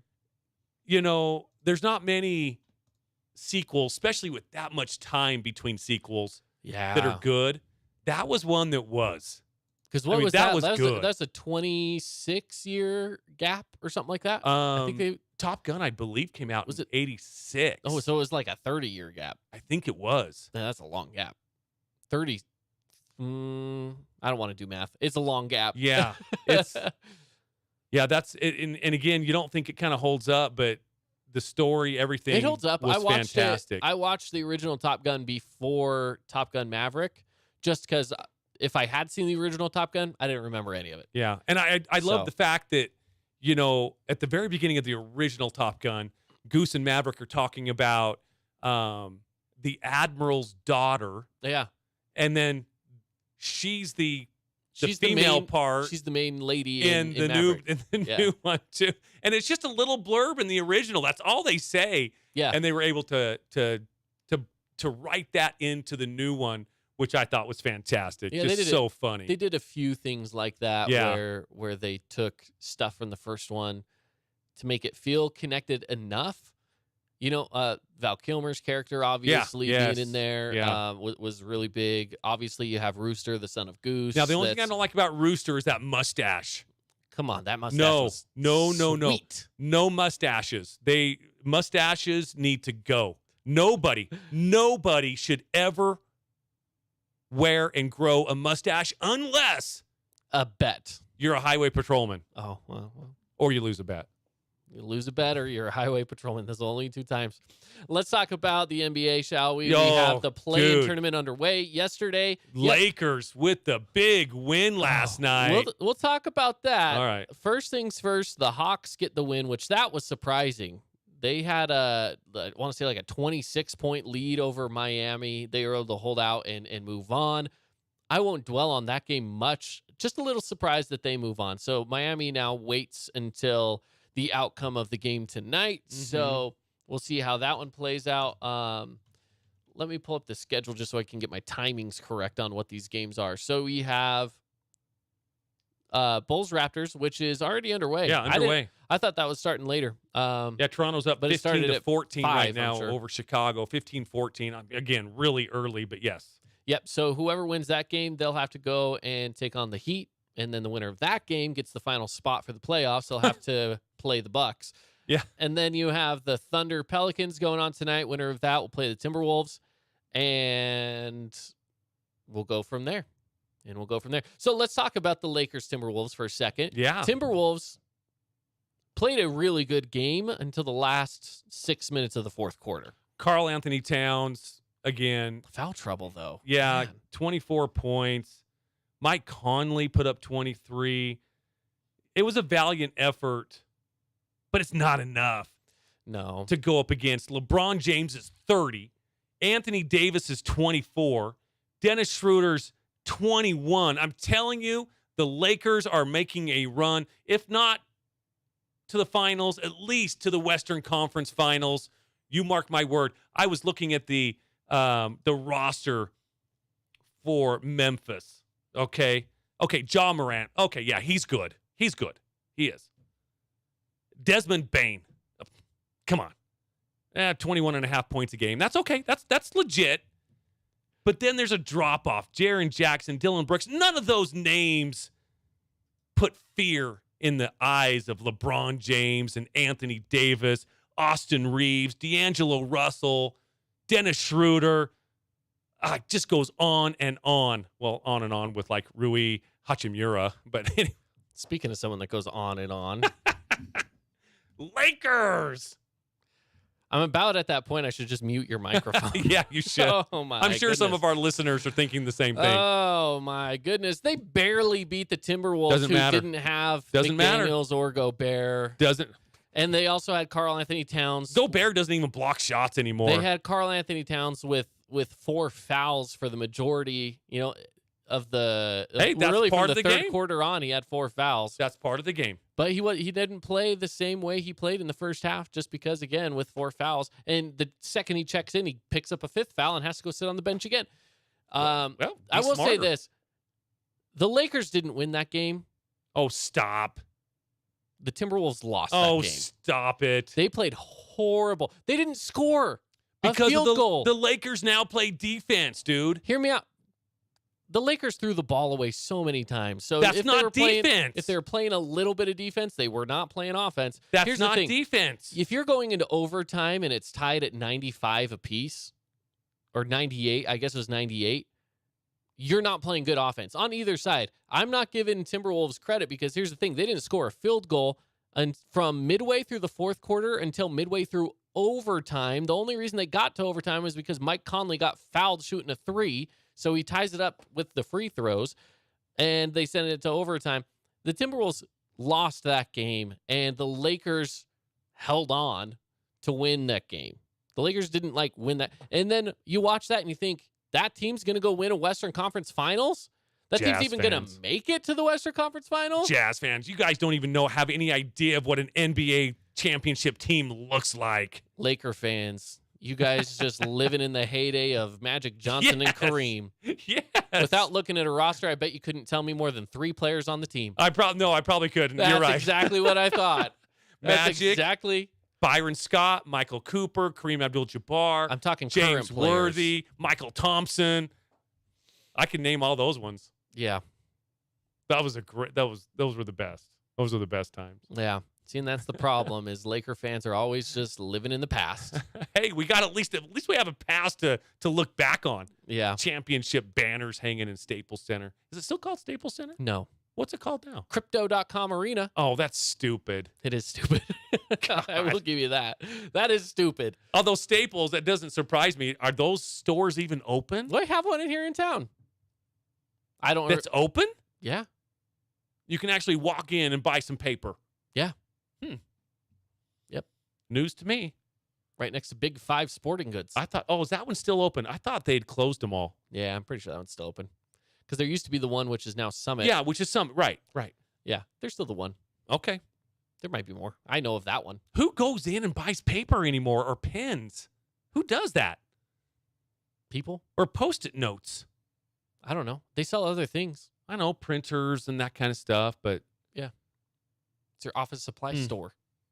And I'm sure offices get their supplies there. I there's don't know. also a place called Office Supply Store. Sure. I don't know. We're off subject. I go to Anyways, Dunder Mifflin. I do go to Dunder Mifflin. They're the person's paper people. That's right. Yeah. Anyways, so looking at the NBA, we have kind of a little bit of a waiting game now to get through some of those games. April 15th is when we really start round one of the playoffs, though. So we're still a few days out from that. But until then, we kind of just wait and see what happens. The Hawks are going to be taking on the Celtics, and we'll see who has to play the Bucks. We'll see who has to play. Obviously, you have the Grizzlies and the Lakers. You mentioned it. Well, I don't We'll like see all who this. takes on Denver. Like the T-Wolves should be out of it. I don't like this. Now they get to wait.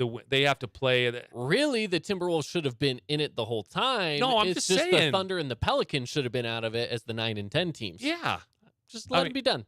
Yeah, it should be done. Yeah, especially This play-in tournament. because the Lakers moving on to face the Grizzlies is where they would have been anyways if this was the old way of doing it. Mhm. If the Timberwolves beat whoever wins out of Thunder and Pelicans, then they will have been wherever they should have been when this whole thing started anyways, according to the old system. So it's highly likely that this will turn out the exact way it always does. It's all about the almighty dollar. Yeah. But the only thing is now you have more of a chance of these guys getting injured, True. before the real playoffs begin. I don't love it. I don't either. I don't either. I don't love it. But lots to look forward to. Lots of NBA coming up.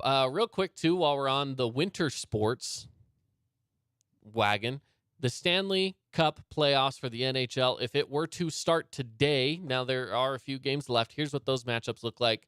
So you have let's go to the West first. In the West, you have the Avalanche would be taking on the Kraken. The Dallas Stars taking on the Minnesota Wild. Then you have the Vegas Golden Knights taking on Winnipeg Jets, the Oilers, and the Kings. Those would be your matchups on the west side. On the east, you have the Bruins, who, by the way, just broke the record for the most goals scored in a season. No kidding. Ever. I don't remember how many it was.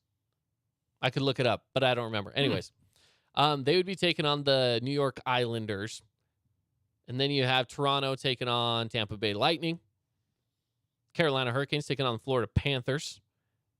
Jersey Devils taking on the New York Rangers, which that's a fun series just because the proximity of that one. Right. So that one would be pretty cool. That's if it were to start today. So we'll see how it all pans out. Again, Vegas, 1 seed. So they have a pretty good shot in the bracket to move on. They have to beat Winnipeg, but that's where it's at right now. Yeah. So, yeah, fun stuff. Kind of exciting, and again, it's good to see the Golden Knights back into the playoffs because that's where they certainly belong. Yeah, it took a little bit of a detour last year and missed out on it, but for a team that, man, again, I know that they're a little younger in the grand scheme of the NHL, but they are a team that has a playoff history now. Now, you know that today, I like talking about food sometimes. I always love talking about food. Did you know that today is National Grilled Cheese Day? No, but I kind of now want a grilled cheese. Yeah. That sounds really good. It is. I make really good ones too. Really? But yeah, it's National Grilled Cheese Day. Now, I have some information on the most expensive grilled cheese sandwich. Really? You want to hear something about it? Yeah, let's hear it. So it's back on the menu at a restaurant in New York. It's a grilled cheese made with truffle butter. I don't even know what that is. It's too fancy for us. Is it different than regular butter? I'm Bloomington Hills, your Enterprise. Truffle butter is way above our classification. I don't know. I know what truffles are. I know what butter is. I've never heard of truffle butter. And then Continue. it has fancy Italian cheese. Okay. Edible gold leaf. That's what it says. Edible gold leaf. And then That is a there's thing, yeah. Dom Perignon champagne baked into the bread. Now, It seems I'm excessive. going to give you a guess of how much this sandwich costs. $12. I'm just kidding. This is a grilled cheese sandwich. with I'm going to go with some ridiculous, and it could even be way more than this, but I'm trying to be somewhat conservative, okay. yet still being somewhat ridiculous, because I honestly have no idea. Yeah, I know you don't. I'm going to say $430. That is expensive. Now, you did go above and beyond. Yeah. This sandwich costs I was going to go in the 200 range at first. $14 for a grilled cheese sandwich. Yeah, no thank you. What? Now what? Wait a minute. Don't dismiss it so quickly, I'm dismissing Caden. it because I'm not going to fork out $214 for a grilled cheese sandwich. What if somehow you came upon some money, $520 just laying around. You and Ann are going out on the town in New York. You find $500. You No, walk into this not for a grilled restaurant, cheese. and this restaurant has grilled cheese sandwiches for $214. Now, aren't you at least curious as No. to why this grilled cheese sandwich would be $214? No, I don't really care. It doesn't even say I now know because someone told me. it doesn't even come with a side of French fries. Yeah, that's stupid. And I bet the fries are $80 for a Probably. side for a just normal fries that you could get anywhere. Yeah, I'm trying to look here to see if it does come with anything. It probably doesn't, because usually places like that, the sides you have to pay for separately. There's something that I forgot. But it's also served. Now, this we'll put it over the top. You'll get it now. It's also served with a lobster bisque dipping sauce. Now you're on board, right? No. I'm a little intrigued. I want to know what it tastes like, but I'm not forking out the money to try I know. it. Me neither. You know what I mean? Me neither. I would try it if someone were just like, here you go, try it. But yeah, no, and even if I found $500, I'm not going to go spend all $500 for me and my wife to go eat a grilled cheese. Listen to what else they have on their menu. Okay. Now, this place is in New York. It's called Serendipity 3. Okay. They're also Fancy. known for selling the world's most expensive milkshake. Just take a wild guess. $328. $100. A bargain. Oh, cheap. A bargain. The world's most expensive fries. Well, how much did you say the I fries? said 80 $200. for potatoes. Yeah. Fried up in oil with some salt on top. And the world's most expensive dessert. This is what it says. The world's most expensive dessert for $25,000. That's what it says. For $25,000, That's what it says. you can buy a new car for $25,000. Yeah. Anyways. It's like buy a new car or ice cream. Yeah. It's. I don't know what yeah. the dessert is. I but don't either. It just says dessert for $25,000. Do you know what? It's probably like cotton candy or something stupid. Right. Wow, that's ridiculous. How do people have money like that? I have no idea. That's something. Casually drop 25. I mean, that whole dinner, if you take you and a spouse to dinner, and the thing is, you just talked about the grilled cheese. That's probably not even close to the most expensive thing on the menu. Let's say you just went with whatever you felt like eating that day. You're walking out of there with a $70,000 bill. Okay, so here That sounds disgusting. I clicked on the link that has the dessert. I also looked up what truffle butter is. It's exactly what you'd think it is. It's butter combined with truffles. Wow. Yeah, it's exciting. Well, this is a frozen Hout chocolate. It really just looks like a chocolate sundae. But yeah, and then the milkshake. The New York restaurant serves the most expensive milkshake in a glass covered with Swarovski crystals. You don't eat the those. glass. No. I don't know. It's just a lifestyle that you and I will never know. Yeah. How you can drop $100 for a milkshake especially and $25,000 especially for when you're paying for a glass that you're probably not going to keep. Yeah, I don't You just get give it. back at the end of the night. That sounds really dumb. I'm sorry. Very it dumb. It really does. Should we go to a break? We can wrap up the show coming up next. So stick around with us here on From the Bleachers.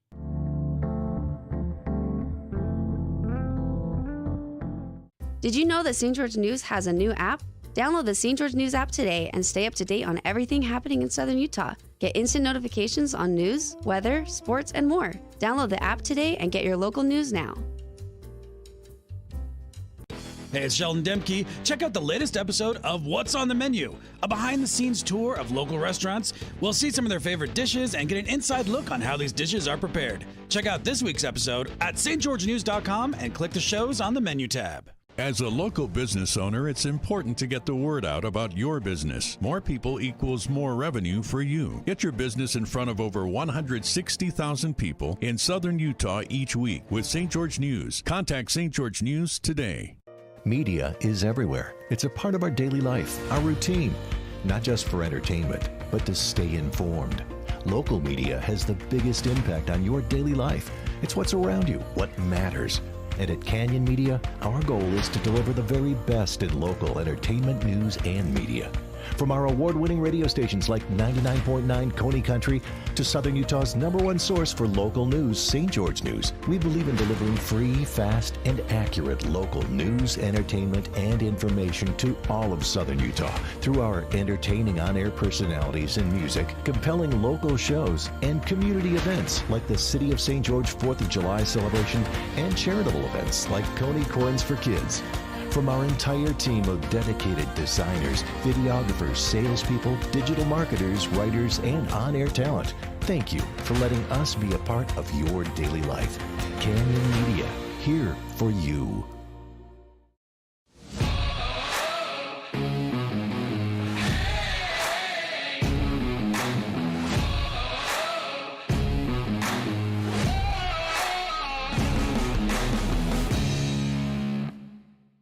Check out this week's edition of TGIF on stgeorgenews.com. TGIF is your weekend adventure guide to all the fun and exciting things going on in southern Utah this weekend. Find this week's edition at stgeorgenews.com and click the shows on the menu tab. Have a blast this weekend. Hey, it's Caden Formaster. And Mark Musgrave, the voice you know with the Fan Sports Network. Check out our local sports radio show From the Bleachers live every weekday from 4 to 6 p.m.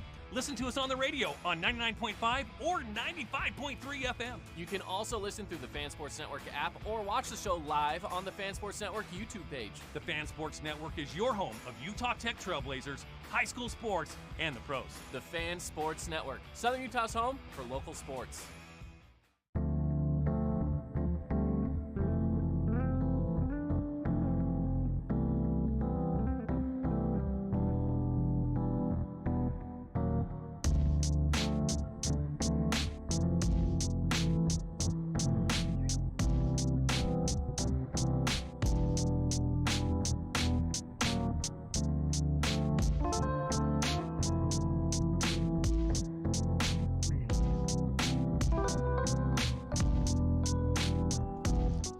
Welcome back in, everybody. It's From the Bleachers. Caden Formaster, Mark Musgrave. The voice you know. Even voice you know on your Twitter handle. I know. Wow. I'm not. I'm not voice of anything. I'm just here having a good time. We thought about trying to come up with a nickname for you, but nothing's jumped out yet. Nah, one of these days, maybe. I don't really care for a nickname. If it happens, it happens. I don't really care. Okay. Maybe someday. Maybe someday. Let's go back to something we talked about at the beginning of the show. Kind of the big news that's going around right now in Utah. Really the big buzz is that an MLB team making its way to Utah seems really very likely now. And it looks like all of the prep work has been put in, not just with Larry H. Miller and Rocky Mountain Power partnering up for investors and then the land, but also, too, that the Bees are moving out of downtown. You know, we kind of talked about this earlier where, you know, there were a lot of baseball fans that were a little upset about that move. And why are you taking them out of downtown? Well, maybe this was a premeditated situation and decision that was made for the Bees to go out a little further so they don't have to compete against each other. Yeah, for sure. There's also mention, and I just was telling you this over the break, that something that Steve Stark said on the radio. Mm-hmm. He even made mention that, hey, if we have to, we could put a team in Smith's Ballpark in the meantime. I wouldn't love that just because 10,000 fans versus 50 to 60,000 fans. Yeah. I mean, you'd want to be able to put them in a place where where you can actually hold the amount of fans, especially for a brand new team. You want to give them a new stadium immediately. So Well, and you know, when the Raiders were moving to Las Vegas, there was some talk about the Raiders going to Sam Boyd Stadium for a little bit, but that was such a rundown place. The NFL actually went in there, looked at the facilities, and said there's no way technology-wise that stadium can televise an NFL game. So the Raiders, that's when they leased out the stadium up in Oakland for one more season while they finished up in Las Vegas, Allegiant Stadium. So I would think that, I mean, I don't know a lot about Smith's Ballpark. I've been there a few times. It is in an older part of Salt Lake City, you know, pretty run down. parking isn't great. Parking is not good at all. I don't know about the technology at Smith Ballpark, if they could, you know, actually televise games there with all the different angles. Yeah, that, I don't know either. that MLB would require or want you to have anyways. Yeah. I don't know if there's requirements, but at least they would want you to have, obviously, the pitch clocks and all the kind of new technology as And well. they would have those because That's true, AAA AAA already has them. Yeah. So, yeah, you would have those. But honestly, with this whole announcement coming out, it just feels like they are already on top of it all. Like, like this is, it feels more of a sure deal than anything else. And I don't want to say this and have everybody get their hopes up if it doesn't happen. But why would they be saying this? Because wouldn't that be kind of like putting the cart before the horse? Yeah. You know? So if they're saying this right now, it kind of feels to me like it's more of just, hey, we don't want to drop a bomb on you of, by the way, MLB's moving in 3 years. We're building the stadium right now. You know, it feels more just kind of like, again, this was a groundbreaking ceremony. The reason they brought this up was because they're breaking ground on that whole complex. And the complex is already planned out for a stadium. And I gotta say that the MLB commissioner and the commissioner's office and the owners of Major League Baseball teams, they're going to look at this and think, you know what, this is legit. You've got the Larry H. Miller group, who has owned an NBA team for 30 plus years. So they've got that legitimacy behind them. You've got the land already worked out. I mean, that's always an issue. I mean, look what Oakland's trying to do still. Yeah. You know, it's always been the land issue in Oakland. And even with them moving to Vegas, that's still an issue. Exactly. It's where to put them in Vegas. So it's just one of those things where they've already got that stuff figured out. And, you know, I think it brings legitimacy to it. Yeah, I think it does too. We have an intruder in our window holding up his Giants keychain. It's disgusting. Makes me want to puke. Maybe he'll be one of those guys that could become a new Utah fan of whatever the team Yes, is. Let's he pull him needs away to. from whatever let's pull him away from San Francisco. Absolutely. Put him with the Utah team. Yeah. But you know, with this whole announcement coming out, and it really does just kind of feel like, hey, there's a lot of potential. There's a lot of potential here. What does the potential actually mean? I don't know. Yeah, I know. Yeah. He's just coming right in the door now. He must not know he's on YouTube. Yeah, it's fine. It's fine. So the one thing, too, I find interesting with all of this is that we have a very young demographic in Utah. Utah's population is a younger population, and it is growing really fast. And I think that's kind of what an expansion city would be looking for, because younger people probably don't have their teams, their loyalties just ingrained into them. They don't have those loyalties built up, so they can build a new loyalty. I think it would work. I really do. I think it would work. So I'm sitting. I feel like we're just all sitting back now, and it's like, all right, MLB, ball's in your court. Yeah. You know, make your announcement that you're actually going to expand to 32 teams, and let's move on. Hey, another big opening in Utah happens tomorrow. And a Raising Cane's is opening in Midvale, Utah. Oh, yeah. The Post Malone it's Raising Cane's. The Post Malone Raising Cane's. And you can order it Postie's way. It's a box combo that comes with an exclusive cup, sticker, and a napkin. Oh, fancy napkin. Okay. I'm not going to lie. I kind of want to go. Way. If I lived up there, I would go. Well, you and I are both Raising Cane's Oh, I love me fans, some Raising Cane's. And we've always been talking about it would be nice if they had one here. So here's my I saw question. this. I wanted to throw that out there. Here's my question. Which happens first, a Raising Cane's in St. George or an MLB team in Salt Lake? Oh, I think a Raising Cane's in St. George happens first, doesn't it? I mean, I would like to think so, but at this point, at least the MLB team in Salt Lake is an actual possibility. And they had a press conference. They had a press conference about it and everything. Nobody has said anything about a Raising Cane's in St. George outside of the one time I tweeted them and they tweeted back at me with the eyeball emoji, and I was like, what's that supposed to mean? Yeah. Maybe one day. All right, let's wrap it up here, shall we? Thanks for joining us on the show. We'll be back with you tomorrow on Thursday, and then Friday we have some baseball as well. So good week coming up. So, all right, have a good one, everybody. We will see you.